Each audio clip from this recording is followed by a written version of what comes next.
Welcome to Courage on the Rocks, a space where stories flow like a good glass of whiskey. We're two best friends pulling back the curtain on all the conversations that usually happen behind closed doors. From grief and love to dating, friendship, motherhood, and all the chaos of life in your 30s. We're diving into it all with honesty, humor, and a splash of courage. This podcast is about real stories, ours, yours, and the incredible people we'll meet along the way. Whether you're here for inspiration, a fresh perspective, or just to hear from someone who gets it, we're glad you're with us. So grab your favorite drink, hit play, and join us as we navigate the highs, the lows, and everything in between, one episode at a time. Good for us. Yeah, that's why you don't ask the pregnant person. I seriously have these brain fogs that I think I did something or I put something somewhere. And then I am. Not even true at all. Well, you might have brain fog, but I think you are glowing and your hair looks heck long, dude. Yeah. Mm-hmm.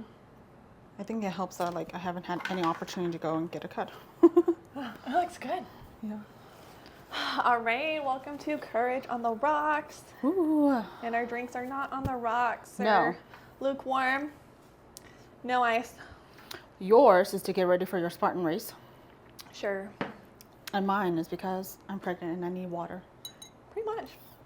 So today we are going to talk about parenting. Ooh. And one of the best resources that I have come across, and I just had to share it. Yeah. And so. Okay, but before we get into that part of it, do you want to tell our people how long it took for you to get there? Because I'm sure you've had far more books than just the one on your lap, right? Yeah. So before we even get to that, before all the trials and errors, kind of go back to the beginning. Paint you a picture. So I'm actually going to share a little bit of how the idea of this podcast even came about. So it kind of it took me, I had to have a moment with Leo that broke my heart. That really made me question how to move forward. Mm-hmm. And so kind of that moment was, Leo lost his dad when he was a year and a half. So for clarification, moving forward from the lost. Yeah. So Leo had lost his dad, and it's not like Leo grew up not knowing his dad. His dad was in his life the entire time Leo was alive. His dad had an aneurysm. He was in a coma. Leo said his goodbyes to his dad. Year and a half old Leo, seeing his dad, in a coma after, brain surgery, all of that. Even though he was really young, you could tell, I could tell immediately by his facial expressions, the moment that he, I brought him into the room, that he knew something wasn't okay. Yeah. So, I was a mom who had a child who was still very not verbal. Yeah. Because he was so young, who witnessed just horrible things. And then still can absorb all it. The things around. Yeah, he was absorbing it the entire time. Yeah. And we left the hospital without his dad, and it was just him and I, right? And I immediately started Googling how to help a baby basically work through grief, and a toddler work through severe loss, and everything that I found just sucked. It was horrible. It was Research. Make sure they get good sleep and feed them well, and if they're emotional, give them support. And I'm like, duh, you brain dead person. Oh, I shouldn't say that. Sorry. But duh, obvious things. It's an obvious thing. I'm like, but tell me things that from a perspective of someone who's been there. And but also tangible strategies. And it was so vague and just ridiculous. And I was wanting research. Okay, but doesn't that gloss over the fact that people can't really tap into the grief like that? So it's too painful for some people to gloss over it, so to tap deep into it, so then they just loosely gloss over take care of yourself, make sure you eat, make sure you sleep. Well, I think the resources out there are built and made by people who didn't live it. Really? Yeah. Yeah. Oh, yeah. And I find now that, like, I find other women's stories. You know, social media is huge. Yeah. But I've also found that, like, it can be triggering sometimes by how they approach it. Yeah. But a lot of it is, like, they didn't have kids, you know? Yeah. Or if they did, they're not talking about that piece as much. Yeah. And so I just didn't feel like it had a lot of resources. And so I basically had a moment with Leo. You know, he would kind of go up and down in these phases of grief, right? Just they're waves. We call them waves, right? Yeah. Typically normal. And whenever he had like these large brain development moments, he would have like these aha moments of like another puzzle piece clicking and his processing of him understanding his dad's death, like where dad is, right? Yeah. And what happens when you die, right? You start with simple things of like daddy's body stopped working, right? Yeah. His heart stopped. He's, you know, like basic things Yeah. that they can understand. But it took a really long time for him to kind of even grasp that. Yeah. And so I had a moment when I was reading a story with Leo, a bedtime story, and we had one of those like children Bibles out. And it was the story of creation, right? So how the world was created. Yeah. And we were reading it, and it talks about the sun and like, you know, the earth being made and the ocean and animals, right? Yeah. And it talks about the sky and heaven, right? And it has this photo, this, you know, or not photo, but like a drawing, and showing, you know, landforms, the sky, things like that, in a very basic way. And I remember being on that page, and the moment that like I mentioned the sky, Leo's immediate response was, "Oh, where's mommy? I mean, where's heaven, mommy? Where's heaven?" And I was like, "Oh, heaven is up here above the sky." And that was his first moment where he realized that heaven was far away, heaven wasn't on earth, heaven was away, and that daddy was in heaven. And he basically responded, he screamed no, right? He just started screaming no and sobbing, and was asking for dad, and had like this really big, intense moment of just like sadness, right? Like he just like let it all out because he realized like dad's never coming back. He was never gonna see him, right? And so, you know, as a mom, like there's only so much you can do. You can't take away that pain. No. So I just held him and let him like sob, right? And I always remind him like, daddy loved you, right? Daddy loved you so much, right?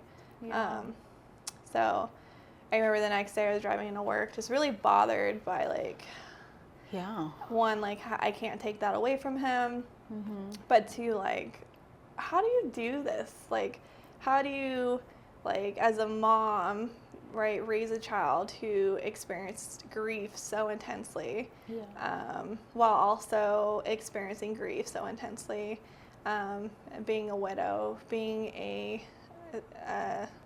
single parent, right? You know, working all these things. And that's when I thought, like, why don't we just start by talking about it? Right? And so I came up with this idea of starting a podcast. And I think I texted you like once I got to work about the idea. I think it's like a really good reflection of, I know like the previous year before you even talked about the podcast, you have talked about it in your own ways, you know, like with the people that were closest to you and your safe people and your therapist, and you've done the work. But I think at some point at the beginning of this year, it was like, it needs to go beyond. It needs to go beyond you. Just because like it opens your world to like other people's stories and other strategies and other ways of connecting to what you guys have been going through.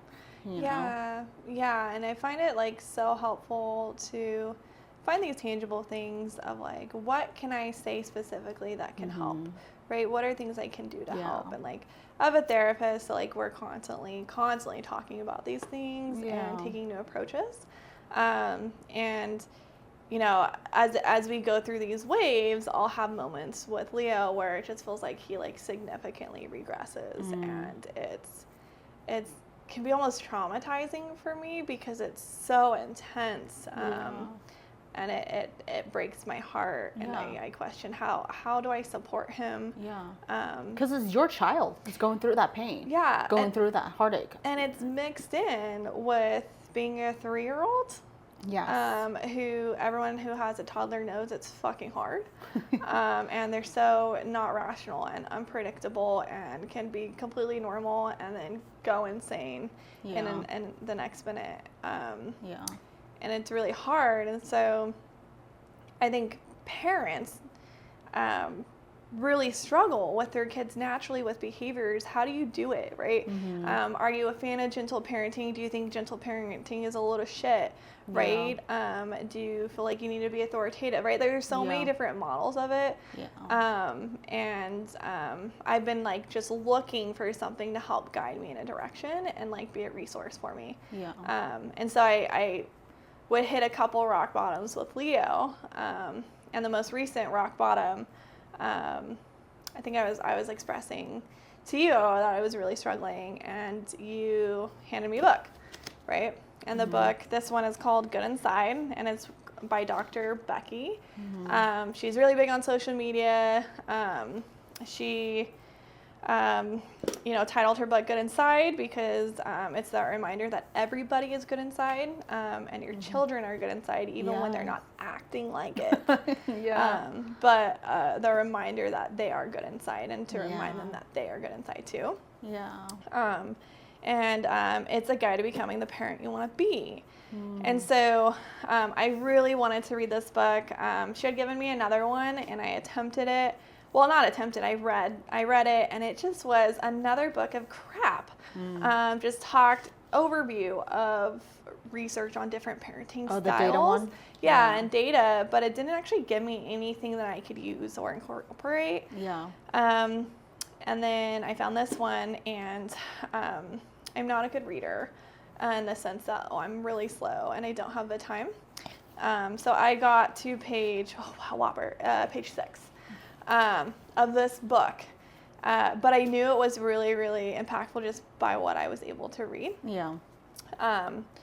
And, our phones listened to us. So what happened was I talked about it a lot, to the point where my phone gave out an advertisement showing that Dr. Becky actually had a Good Inside app. And that's where I had, it was the game changer. So before we go into the app, I'm going to just give you a brief overview of what Good Inside is.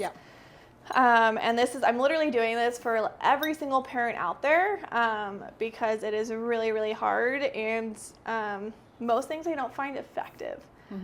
Where this was like the first moment that was like, holy crap, it's like she handed me something that I could then use. You can like automatically go. I felt a difference immediately with my anxiety, immediately with Leo. Like it was a game changer. So a little bit about Dr. Becky and Good Inside. So over the past several years, Dr. Becky Kennedy, known to her followers as Dr. Becky, has been sparking a parenting revolution.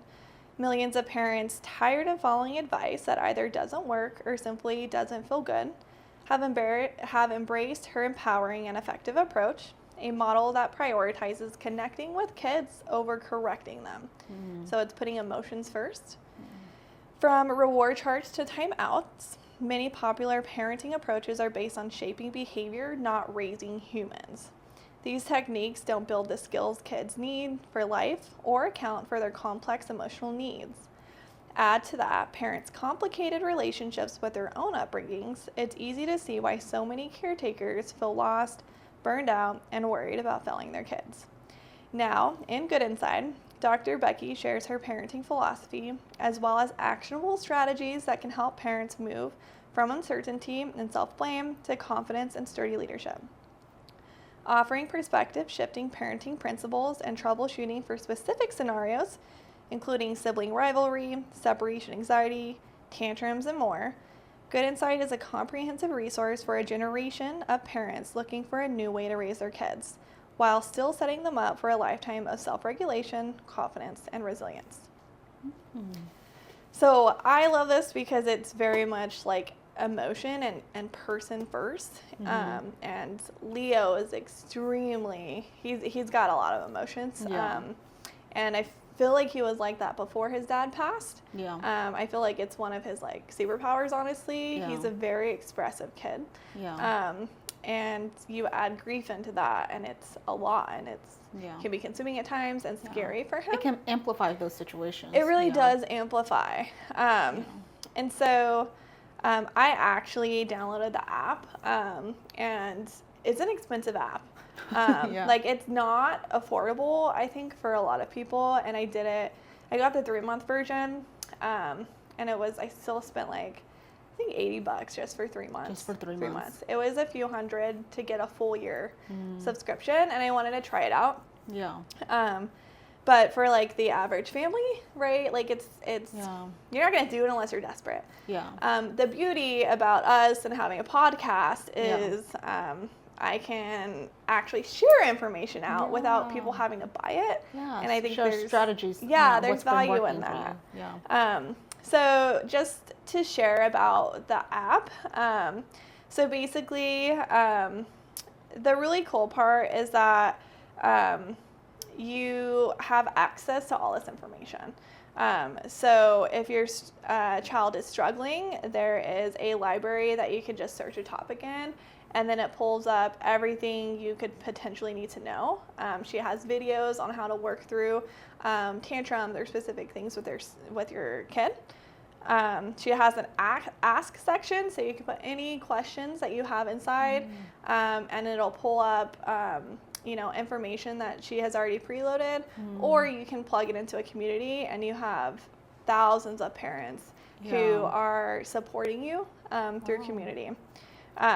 The one thing that for me was like a game changer was she holds webinars, and so basically she holds them consistently, and I actually attended one because I wanted to see what it was like. Yeah. And so it's a webinar. The one I went to was on deeply feeling kids, right? Yeah. And it was actually with Dr. Becky, which was the coolest thing ever. So she's famous. Yeah. And she's sitting there with you, and there's probably screen. A few thousand people on it. Wow. And she's talking about how to work with your deeply feeling kid, and not just, and like very specific strategies, right? Like every parent has the whole like, well, what happens if they threw their like insane tantrum? Like, what's the best approach? Some people say leave them there. Some people say don't, support them. Like, you do support them, right? Yeah. She gave like actionable, specific, step-by-step things on how to support your child. Yeah. And then she provided a PDF for notes on everything she talked about that you just download. Was there during the webinar? Was there a story or anecdote that like, oh my gosh, that reminds me of Leo? Like you see a little bit of it. Oh yeah, there was so much. Yeah. One of the stories that she kind of like talked about was, and it wasn't really a story, it was an example of when your kid is having like a complete meltdown, right? Yeah. What are the strategies for that? So she said, imagine that, we're a grown adult and we have just a mental breakdown where you're struggling and we're not handling things well. You would expect your spouse to support you and get you out of that situation, right? Yeah. Say you're at a party and you're at a family party and something happened and you just like lose your shit, right? Yeah. You expect your partner to help calm you down at least and like get you out of that situation before you blow up the place, right? Mm-hmm. Same scenario for your children, right? Mm-hmm. Our job is to keep them safe, emotionally and physically safe, and letting them lose their shit in a public space is not a way of keeping them safe, right? So one, you want to keep them safe. And then 2, your job isn't to shut down a tantrum, because then you're shutting down your child. Yeah. Your job is to support them, let them know you're there, not get too close, but ensure that they understand that they are not too much for you, right? That you can handle whatever it is that they're doing and that you are that solid person for them. Yeah. Regulating ourselves is like the most important thing. Yeah. And then eventually slowly helping them regulate, right? So putting them in a safe space, letting them know I'm not going to leave. I love you. You're a good child. You know, I'm here, right? Yeah. And one thing that she said was a lot of kids when they're throwing these big tantrums are, I don't want you here. Get out, right? Leo says that when he's in his big tantrums, he'll say those things to me. He'll scream them at me. But if I attempt to leave, it's like total panic. Yeah. And Dr. Becky said something that like really like shifted my way of thinking, which was he's not saying that to you as a parent. He's saying that to the feeling inside of his body of I don't want you here. Get out of me. Because they have all these emotions, right? Yeah. But they're not given the tools to regulate themselves or to work through those things. So we have to help them in that and not shame them for those things. So like if Leo is having something like that, like, and he is saying that to you, do you just sit there and like and let him go through that process and reassure him through that time? Or like what does that look like from a parent perspective? Because I think like all parents would just go like actually leave or go and like try to hug or try to console him, but like both ways. Yeah, so now I don't try to force like physical connection with Leo. Okay. I always will get down onto his level and I'll sit there with him. And I find that one really helps him, and it gives him an invitation to come to me, not for me to come to him and try to control and you know. He can come to me. And a lot of it is I'll let him know like I love you. We need to calm our bodies. Let's take a breath. Like I'm constantly like reminding him of the things we need to do. But if he's really like losing his shit, then sometimes the best thing for me to do is kind of be silent but be present. So I'm quiet and supporting him, but I'm present. And I'm watching his cues, right? I'll put my hand out, and is he gonna grab my hand or not, right? But I don't keep him in his room and put him there and lock him in. If I do take him to his room, I'm in his room with him. So like I'm gonna take you to that space where you can be like this, but you're gonna calm down here, but I'm not gonna leave you.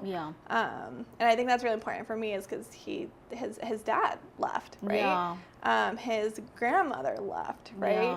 I'm not showing him that I'm leaving him. I'm showing him I'm going to stick with him. Right? But I'm going to do it calmly. And while he's going through help him see that. It's been really helpful. Wow. That's really cool. And I did that webinar at like 7:00, right? Or it's not 7:00. I did it at like 8:00 in the morning, something like that. And then the last piece of it that I really love is that because I have the app, I can meet with a parent coach anytime I want, as many times as I want for free.